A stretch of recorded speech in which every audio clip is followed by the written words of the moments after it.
여러분 안녕하세요. 찌라입니다. 전 여러분 덕분에 무사히 40일 동안 스페인 여행을 잘 마치고 돌아왔습니다. 정말 와인이랑 맥주, 하몽, 타파스랑 엄청 실컷 먹고 약간 살이 쪄서 돌아왔는데요.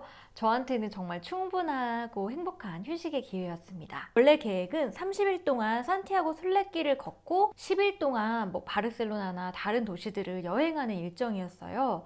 그런데 정말 생각했던 것과 다르게 우기여서 굉장히 춥고 비바람이 많이 불어서 어쩔 수 없이 10일 만에 산티아고 순례길을 10일 동안만 걷고 포기하고 남부로 내려와서 여행을 계속했습니다. 저는 다음에 제가 스탑했던 부분부터 다시 걸을 예정인데요. 그때는 꼭 9월이나 10월 같은 가을 때, 좀 더 따뜻할 때 꼭 마저 완주하고 싶은 그런 생각이 드는데요. 제가 이번에는 산티아고 순례길을 완주하지 못했지만 산티아고 순례길에 관심을 가지실 분들을 위해서 제가 산티아고 가기 전에 먼저 알았으면 좋았을 것, 도움이 되는 책들을 소개를 해보려고 합니다. 먼저 제가 산티아고 길을 가야겠다라고 생각하고 나서 가장 먼저 본 책이 이 책이었어요. 제가 몇 번 소개하기도 했었는데요. 행여 혼신이라는 책이에요. 신혼여행을 거꾸로 한 책인데요. 이 책의 에바와 다미안 부부는 굉장히 특별한 결혼식을 하고 이제 산티아고로 신혼여행 대신 이제 걷게 되는데, 이분들 스페인을 굉장히 좋아하셔서 이 책을 보고 굉장히 스페인에 대한 어떤 또 산티아고 길에 대한 흥미를 얻게 됐고요. 근데 여기 에바 사장님이 그 남산 한옥마을 앞에 스페인 책방이라고 스페인 책을 전문으로 하는 작은 책방을 내셨어요. 그래서 저희가 산티아고 가기 전에 이분들을 찾아뵙고 산티아고에 대한 어떤 조언도 구하고 책도 스페인에 관련된 책들도 사왔거든요. 여러분들 스페인 책방도 너무 좋으니까요. 시간 되시면 한 번씩 방문해 보시면 좋을 것 같아요. 거기서 사온 책 중에 다시 또 산티아고 순례길이라는 책이 있거든요. 이 책을 보면서 제가 굉장히 용기와 나도 할 수 있겠다라는 마음을 많이 먹었어요. 그 책은 산티아고 순례길을 2번 이상 다녀온 분들이 같이 이제 자신의 소회 같은 걸 담아서 낸 책이었는데, 산티아고 길이 무엇이 좋았는지 또 무엇이 제일 힘들었는지 그런 이야기들이 담겨 있어서 읽다 보면 나도 할 수 있을 것 같고 그분들의 산티아고 그 길에 대한 애틋한 마음이 느껴져서 굉장히 좋았습니다. 그리고 오늘 한번 자세히 볼 책은 김희곤 저자의 스페인은 순례길이다 라는 책이에요. 이 김희곤 저자는 건축학 교수님이신 것 같은데요. 스페인 산티아고 순례길에 종교적, 역사적, 건축학적 의미를 굉장히 풀어주셔서 상당히 깊고 방대한 지식이 들어있는 책입니다. 사실 저는 이 책을 여행 가기 전에는 끝까지 못 읽었어요. 제가 원래 종교가 없어서 어떤 종교에 대한 교리나 어떤 역사적 이런 배경이나 이런 것들에 대한 좀 이해가 부족했거든요. 특히 성경에 대한 이해나. 그래서 사실 가기 전에 읽을 때는 조금 어렵다 싶고 머리에 잘 안 들어와서 다 못 읽었었는데, 다녀와서 다 보고 나니까 정말 훨씬 더 그때 이걸 알았다면 좀 더 의미가 다르게 보였을 텐데 하면서 또 그때 생각도 많이 나고, 그래서 굉장히 재미있게 읽은 책입니다.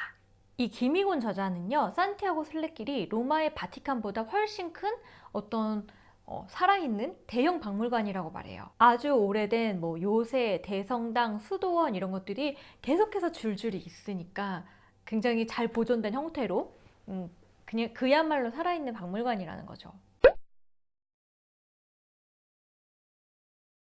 저는 처음에 산티아고가 도시 이름인 줄 알았어요.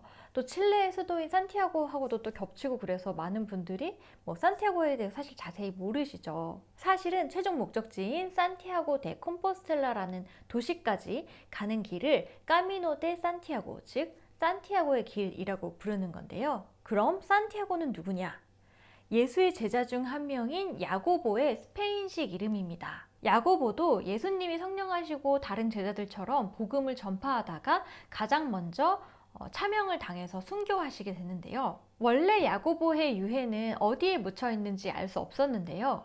9세기에 수행자인 펠라요가 스페인의 갈라시아 들판에서 별이 이렇게 비추고 있는 곳에 가서 야고보의 무덤을 발견했다고 합니다. 그래서 그 장소가 별이 빛나는 들판의 산티아고라는 뜻으로 산티아고 데 콤포스텔라라고 지명이 붙었다고 해요. 그리고 당시 국왕인 알폰소가 150년에 걸쳐서 그 자리에 큰 대성당을 건축합니다. 산티아고 데 콤포스텔라의 대성당 안에는 야고보의 유해가 안착이 돼 있다고 해요. 이렇게 되면서 9세기에 처음에 오비에도라는 스페인의 북부 지역부터 산티아고 데 콤포스텔라까지 걸어오는 그 순례길이 처음으로 생겼다고 합니다. 이제 이후에 10세기가 되면서 이 순례길이 확장이 돼서 파리에서부터 출발해서 피레네 산맥을 넘어서 그 콤포스텔라까지 오는 순례길의 확장이 일어났고요. 그래서 이 산티아고 데 콤포스텔라까지 오는 루트가 굉장히 다양해서 순례자길이 뭐 포르투갈길, 은혜길 등 여러 가지가 있어요. 순례자들의 70%가 이 프랑스길을 이용해서 온다고 합니다. 사실 기독교적 의미로 보면 뭐 야고보의 시신이 묻혀 있는 굉장히 중요한 곳이지만 역사적 의미로 보면 중세 이슬람 세력과 기독교 세력이 대치했던 피해 전선이었던 거죠. 11에서 12세기에 이 순례자길을 유럽 전역에서 굉장히 끊임없이 방문을 했다고 하는데요. 이 역시 기독교인들이 공공인적인 이슬람인에 대항하기 위해서 일시적으로 연대를 한 거라고 볼 수 있죠.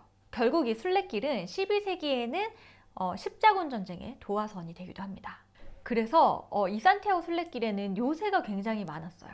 또 지나치는 모든 마을에는 작은 성당이라도 성당이 있어서 마을을 딱 보면 그 성당을 제일 먼저 찾을 수 있을 만큼 높은 곳에 항상 성당이 위치해 있고 이 성당에서는 시간마다 종을 울렸어요. 시간과 그 다음에 30분마다 종을 울렸는데 이 종이 오래전부터 농부에게는 시간을 알려주고 군대에게는 적의 침략을 알려주고 순례자에게는 산티아고 길의 방향을 알려주는 그런 역할을 해왔다고 합니다. 김희곤 저자는 이 스페인 지도를 두고 1층에는 스페인 남부인 1층에는 이슬람 문화가, 스페인 북부인 2층에는 기독교 문화가 있다라고 설명을 합니다. 제가 이번 여행에서 스페인 북부와 남부를 다 가봤잖아요. 북부는 중세 시대를 걷는 것 같은 중세스러운 멋이 남아있고 또 유럽적인 아름다움이 굉장히 컸어요. 그런데 남부를 가면서 사실 제가 중간에 모로코, 그 북아프리카의 모로코를 갔었거든요. 이곳은 아주 이슬람 문화가 남아있는 곳이잖아요. 근데 스페인 남부는 이 이슬람 문화와 이 유럽 문화가 절묘하게 섞여 있었던 게 가장 인상 깊었습니다. 특히 우리에게 얼마 전에 드라마로 유명해진 그라나다의 알함브라 궁전. 이곳은 굉장히 이슬람적인 색채가 짙은데요. 이런 이슬람 문화와 기독교 문화가 혼재하는 곳이 스페인이라고 하겠습니다. 저는 사실 이전에 성당에 제대로 들어가 본 적이 없었거든요. 근데 이 순례길에는 또 스페인의 다른 지역에서도 관광지의 대성당이 아니면 대부분 다 개방이 돼 있어서 미사에 참여할 수도 있고 누구에게나 좀 열려 있다는 느낌을 받았거든요. 특히 온갖 성경을 모티브로 한 그림과 장식물들, 또 볼 때마다 마음이 아팠던 피에타, 이런 기독교의 온갖 요소들을 좀 잘 이해할 수 있었던 이야기로 다가왔던 그런 여행이었습니다. 가장 인상적인 건 스페인 북부 이 순례길에 있는 사람들한테 종교는 곧 생활이구나 하는 걸 느낄 수 있었어요. 전날 늦게까지 일하다가 비행기를 탔기 때문에 정말 산티아고 순례길이나 스페인에 대한 공부를 많이 못하고 갔었거든요. 그래서 그만큼 준비도 많이 안 돼 있어서 되게 아쉬웠습니다. 먼저 스페인도 우기는 굉장히 춥습니다. 사실 남부를 다닐 때는 정말 따뜻했어요.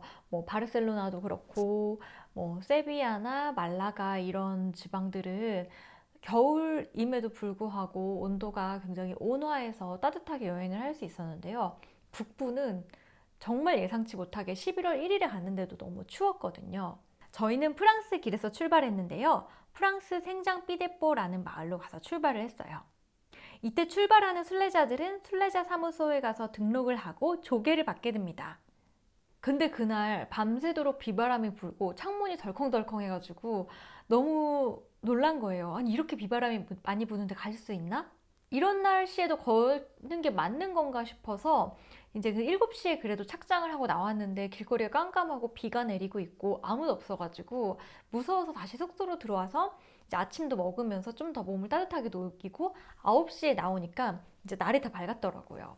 이 이야기를 나중에 들은 순례자들이 웃으면서 말하는 거예요. 아니 비 오면 안 가려고 했냐고. 그 정도로 약간 순례길을 어떻게 해야겠다라는 좀 대처를 못 했는데요. 사실 저희가 9시에 출발하는 바람에 길거리에서 순례자를 하루 종일 하나도 못 만난 거예요. 이날 날씨가 굳어서 너무 힘들었는데 사실 더 힘든 건 이제 산에 올라가서 한참 가는데 점점 해가 떨어지고 깜깜해지기 시작한 거죠. 저희밖에 없는데 우리가 시체로 발견되지 않을까 하는 정말 그런 두려움을 안고서 첫날 겨우겨우 산을 넘었던 기억이 납니다. 이렇게 첫날부터 시작된 비바람은 저희가 여행하는 내내 계속됐고 오늘은 좀 날씨가 맑으려나 보다 하면 1시간 정도 지나서는 다시 먹구름이 뒤덮어서 계속해서 비와 바람이 불었던, 그래서 저희가 판초 오일을 가져갔었는데 계속 그걸 벗을 수가 없이 다녔던 그런 정도로 추운 날씨였습니다. 무엇보다 비수기라서 많은 가게가 닫혀 있었는데요. 비바람을 피해서 쉴 데도 없고 점심 먹을 곳이 아예 없었던 날도 많았습니다. 사실 이렇게 추운 줄 모르고 옷을 좀 많이 이렇게 챙겨가지 못했거든요. 그래서 여러분들도 가시게 된다면 꼭 우기와 겨울은 좀 피하실 거를 추천드립니다. 두 번째는요, 산티아고의 가장 큰 재미는 순례자들을 만나는 거라는 점입니다. 사실 산티아고 순례길을 걸으면서 걷는 방법, 묵는 방법 사람마다 다 다양합니다. 어떤 분들은 호텔에만 가시기도 하고요. 하지만 기본적으로는 알베르게라는 게스트하우스에 많이 묵거든요. 알베르게에 묵게 되면 저렴하고 식사 같은 것들도 저렴하게 만날 수가 있어요. 가장 큰 건 여기에서 만나는 세계 각지의 동료들이죠. 이 몇 박을 하다 보니 보통 걸을 수 있는 속도가 비슷해서 같은 사람들을 다 다시 알베르게에서 만나게 되거든요.